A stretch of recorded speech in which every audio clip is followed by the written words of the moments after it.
first speaker we proudly welcome to the Inspirational Women's Network today is Crystal Jones from Harcourt's Property Centre. Crystal is a successful sales agent with a story that I'm sure many of you can relate to. Welcome to Inspirational Ladies Day. My name is Crystal and I'm here to tell you my story. Life is going to challenge you every single day. Some days you just want to give up even though you feel defeated. Always believe in your strength. Life can be tough, but you will always be tougher. From the moment you wake up to the moment you rest your head at night, everything is up to you. Your emotions, your thoughts, your perceptions, your reactions, every moment. You know, it was all about growth for me, and I don't mean the height side of it because clearly that didn't work. I stopped growing at 12. But you don't realise how far you come until you look back at where you've been.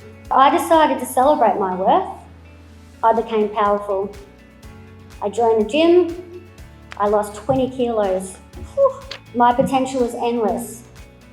I quit my job to focus on me. You have made it through tough times before. Even if it's a tough time like your hair's not plaited the right way.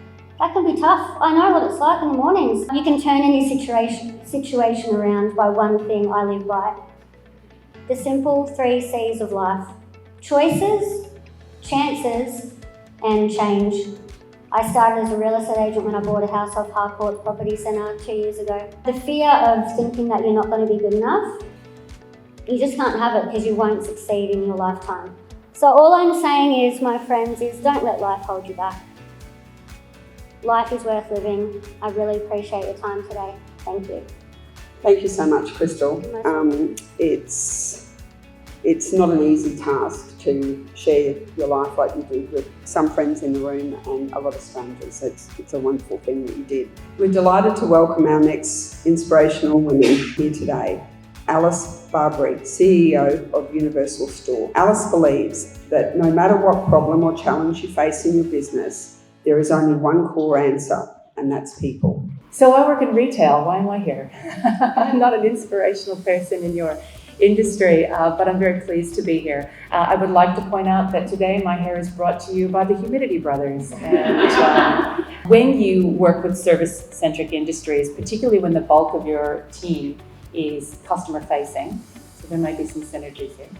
It definitely takes someone who has an appreciation and understanding for the challenges that customer-facing team members meet on a daily and regular basis. And unfortunately, a lot of people in senior leadership roles don't come from a background that has enough customer-facing time, or they fail to demonstrate an appreciation or understanding for what the frontline team do. So every time a customer-facing team member makes a mistake, it may cost the finance team, the marketing team, the product team, the HR team, any team, a great deal of work. And for some reason, in a lot of service-centric industries, the office team feels some sort of capability, or they feel that they have the right to get on the phone and be quite cruel to the customer-facing team members. That there seems to be this hierarchical situation that exists. And then we wonder why we get lousy service in stores. It's just such an ecosystem. And if there's one thing that I have definitely built into our organization and continue to strive to ensure that everyone who works in an office, whatever their role is, absolutely understands that when they pick up the phone to someone who's in the field in front of a customer, that they need to be gentle, they need to be open, they need to listen, they need to understand that that person may be in the middle of a stressful situation, and generate this sense of how can I actually help you so that you can then help others. Because we talk about things like they're warm, they're inclusive, they're kind, but what we don't talk about is behaviors. So when we dug into what did they do that demonstrated that consistency in behavior or that inclusivity, that's how we help people find their ability to be inspirational. Because if you say to me, be warm, I'm like, go outside to eat, what do you mean? Let's think about the actual behaviors of inclusivity, of warmth. Come back again when you've made a mistake. or don't give up the first time you've tried something and it didn't work. And what you teach younger women by the way you behave, and what you teach younger men by the way you behave, is incredibly empowering for all genders in our society to feel that they all have an opportunity to rise to their best level. And I think that that's what inspires me about going to work every day.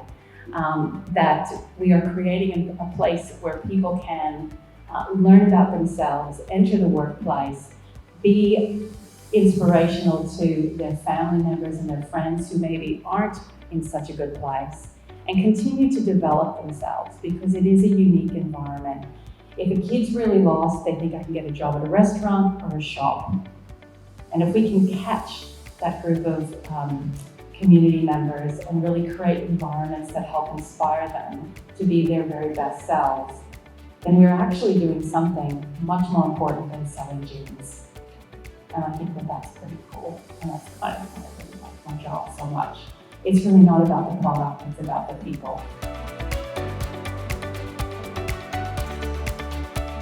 Oh, I love the event, it was fantastic. In terms of the speakers and their content, learning about their journey, how they've actually been able to look at things in a different perspective and actually make that change or make the decision to inspire. That's what I loved about it. The biggest thing obviously is making sure that you're an inspiration to others and creating that environment, the kindness around you, so that people actually feel at ease, so that they can be themselves. So it's up to you and your mindset.